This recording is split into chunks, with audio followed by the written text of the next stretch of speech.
కేంద్ర ఆరోగ్య శాఖ మంత్రిని కలిసిన ఆర్ఎంపీ ఏపీజేఆర్సీ నాయకులు. ఆంధ్రప్రదేశ్ ఆర్ఎంపీ ఏపీజేఆర్సీ ఆధ్వర్యంలో ఢిల్లీలో కేంద్ర ఆరోగ్య శాఖ మంత్రి వర్యులు జేసీ నడ్డాను మరియు కేంద్ర విమానయాన శాఖ మంత్రి రామ్మోహన్ నాయుడును కలిసి ఏపీ జేఏసీ గౌరవ అధ్యక్షులు, టీడీపీ పొలిట్ బ్యూరో సభ్యులు టీడీ జనార్దన్, జేఏసీ అధ్యక్షులు డాక్టర్ గోవింద్ రెడ్డి, పలు రాష్ట్రాల నాయకులు మంత్రివర్యులతో సమావేశమై దేశవ్యాప్తంగా ఆర్ఎంపీ, పీఎంపీల సమస్యలపై చర్చించారు. అనంతరం మంత్రి సానుకూలంగా స్పందించి దీనిపై పూర్తి అధ్యయనం చేస్తామని తెలిపారు. ఈ కార్యక్రమంలో ఉత్తరప్రదేశ్, పంజాబ్, గుజరాత్, ఆంధ్రప్రదేశ్ మరియు తెలంగాణ రాష్ట్రాల నాయకులు హాజరయ్యారు. ముఖ్యంగా ఆంధ్రప్రదేశ్ జేఈసీ ముఖ్య నాయకులు జిఎస్ ప్రసాద్, విబిటి రాజు, సుధాకర్ తదితరులు పాల్గొన్నారు. గౌరవ అధ్యక్షులు టీడీ జనార్దన్ గారికి మా యొక్క హృదయపూర్వక ధన్యవాదములు.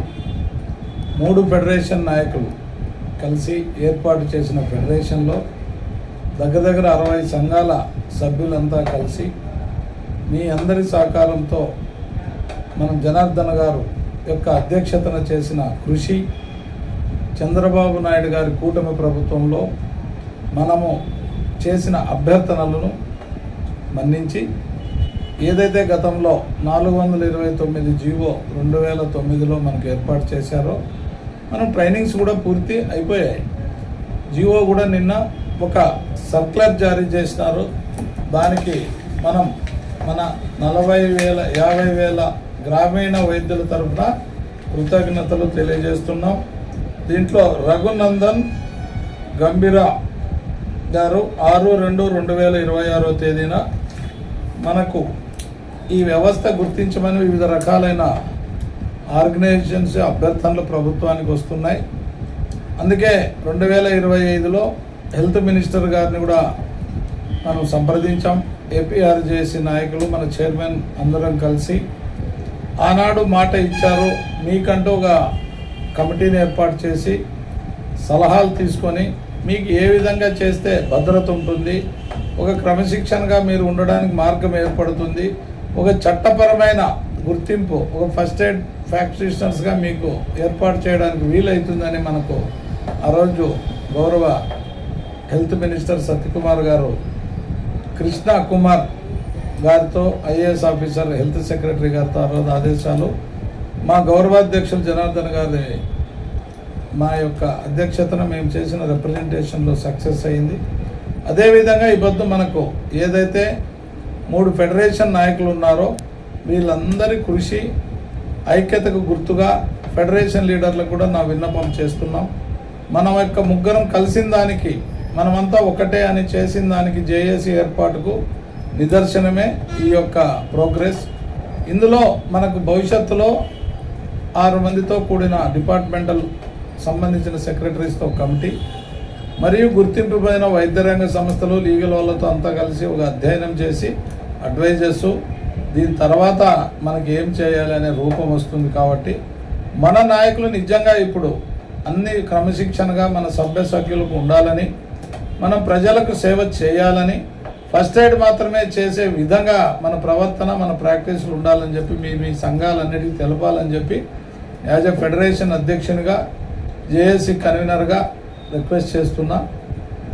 తర్వాత ఈ 7వ తేదీ దాకా జరిగే అసెంబ్లీ సమావేశాల్లో మన యొక్క అంశాన్ని నీట్గా చర్చించి ఈ యొక్క కమిటీని తొందరగా తగిన మనకు గ్రామీణ ప్రాంత ప్రజలకి, గ్రామీణ వైద్యానికి తగిన న్యాయం చేసే విధంగా మన తరహా వైద్యులందరికీ ఈ యొక్క మనం దగ్గర ఉన్న యూనియన్ సంఘ నా సభ్యులు మరియు ఇతర సంఘాలు ఏదైతే ఫెడరేషన్లో ఉన్నాయో అందరము కూడా మనం ఇచ్చే రిప్రజెంటేషన్ని గుర్తిస్తూ మనకు తగిన గుర్తింపునిచ్చే దిశగా న్యాయం చేయాలని కోరుతున్నాం. దీంట్లో 429 జీవో, 465 జీవో మరియు వివిధ కోర్టుల్లో ఇచ్చిన పిల్స్ అన్నీ ఇచ్చారు. కానీ ఒకటి మరిచారని చెప్పి నేను భావిస్తున్నా. దానికి తిరిగి ఒకసారి మనం ఏదైతే government of Andhra Pradesh commissioner health and family welfare వాళ్ళకి మా అధ్యక్షుల తరఫున, మా ఏపీఆర్జేసీ విజ్ఞప్తి చేస్తున్నాం. మాకు ఇంకొక జీవో ఉంది, 2.32 కోట్ల రూపాయలు ఈ శిక్షణకి ఆల్రెడీ రిలీజ్ చేశారు హెచ్ఎంఆర్ఐ ద్వారా. కంపల్సరీ మనకు ట్రైనింగ్స్ 1000 hours జరిగాయి. దురదృష్టవశాత్తు ఆగిపోయినాయి, సర్టిఫికెట్స్ మాత్రమే ఇవ్వలేదు. అదే సందర్భంగా మేము కూడా 54,000 అప్లికేషన్స్ ఆపొద్దు పారామెడికల్ బోర్డు ఉమ్మడి ఆంధ్రప్రదేశ్లో ఇచ్చాము. అందులో భాగంగా మనం 1,08,00,000 రూపాయలు కూడా మనం 200 రూపాయలు డీడీల రూపంలో 54,000 మంది సభ్యులం ఆనాడు 2008లో మనం సమర్పించాం. దీన్ని కూడా పరిగణలోకి తీసుకోవాలని కోరుకుంటూ ఈ చర్చలకి మా గౌరవ సలహాదారులు మరియు చైర్మన్ గారు, ఇప్పుడున్న సలహాదారులు అందరూ కూడా చర్చించుకొని ఈ అసెంబ్లీ సమావేశాల్లో చర్చించడానికి ప్రతి ఎమ్మెల్యేని ఇప్పుడు జిల్లాల వారీగా సమీకరణలు చేసి అభ్యర్థనలు చేస్తున్నాం.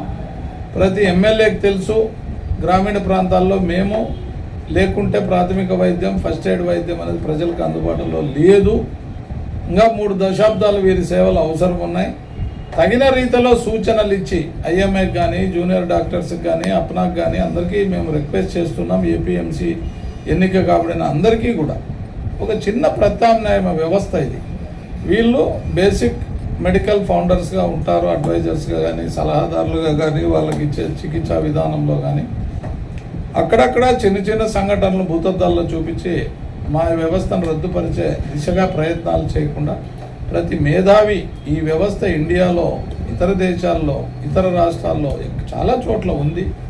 దీనికి ఇంకా మన యంత్రాంగం, గవర్నమెంట్ యంత్రాంగం మరియు ప్రైవేటు వైద్యులు సరిపోరు. కాబట్టి నేను రిక్వెస్ట్ చేస్తున్నా, ఈరోజు వచ్చిన జీవో మాకు ఏదైతే కమిటీ ఏర్పాటు చేస్తున్నామనే లెటర్ని మీ అందరికీ కూడా మేము సర్క్యులర్ చేశాం, మాకు కూడా అందింది.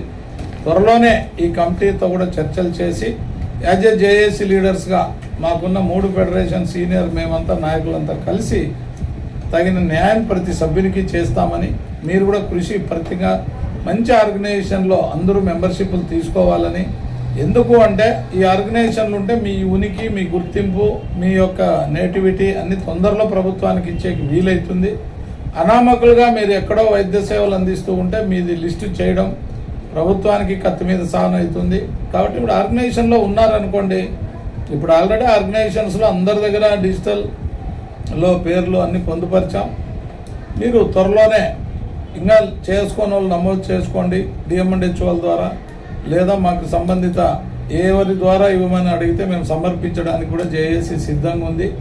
కాబట్టి ఈ విశేష కృషి చేసిన 3 లీడర్లకి ఏకతాటిపైకి వచ్చి ఈరోజు మనం చేస్తాడే ప్రయత్నానికి మన అడ్వైజర్స్ ఎవరైతే ఎన్ఎల్ రావు గారు మరియు లంకదాసరి గారు, చైర్మన్ గోవిందరెడ్డి గారు మరియు గౌరవాధ్యక్షుల యొక్క నాయకత్వాన నడుస్తున్న మన అందరి 3 ఫెడరేషన్ లీడర్లు నాగేశ్వరరావు గారికి, కర్రెళ్ళ గారికి మరియు మీ కన్వీనర్స్ అయిన ఎంఎల్ కుమార్ గారికి, ఈబీటీ రాజు గారికి, ఎంఎన్ రాజు గారికి, రాధాకృష్ణ గారికి, మా ఫెడరేషన్ తరఫున అధ్యక్షులుగా నేను మరియు రాజా సిద్ధార్థ మరియు బాబురావు గారు అందరూ కూడా దీంట్లో ఆలోచన చేయాలని, మీ నాయకులకి, మీ సభ్యులకి దీని గురించి వివరించాలని, ఈ జనార్దన్ గారు చేస్తున్న ఈ ప్రయత్నానికి, మన యొక్క అవసరానికి ఆయన నిలబడిన తీరుకు మరొకసారి కృతజ్ఞతలు చెప్పి మనమంతా జరగబోయే దినాల్లో ప్రజలకు ఎలాంటి హాని జరగకుండా మనం మన పరిధిలో వైద్యం చేయాలని చెప్పి మరొకసారి కోరుకుంటూ థ్యాంక్ యూ. మీ జిఎస్ ప్రసాద్.